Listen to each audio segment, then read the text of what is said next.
Here in Wenatchee, one historic building is returning to its roots. Back when it was built in 1906, this building was a fruit warehouse. And today, they're bringing Wenatchee's bounty to the people as rail station and ale house. Delicious and unique flavors are delighting guests, but you don't have to take my word for it. The menu's huge, so there's something on the menu for everybody. Something about the flavor, the consistency, the whole plate, the presentation, and there's always enough left over for later.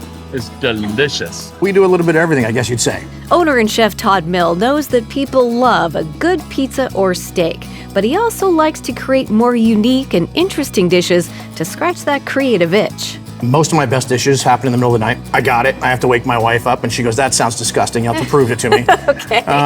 But it's just weird things that click in my mind all the time, trying to put strange flavors together and do different stuff. I love coming here. I've been coming here for years. It's kind of a family-oriented place, people having a good time, some live music, maybe some things going on behind the bars. You need to get your down here. I was, 9 to 5 chef with a tie, and a folded over thing, and not really cooking much except in the test kitchen. We decided, let's go back to basics, where I can do stupid, crazy things that I come up with in the middle of the night and Give them a try. maybe win $20 if it sells. There you go. That's awesome.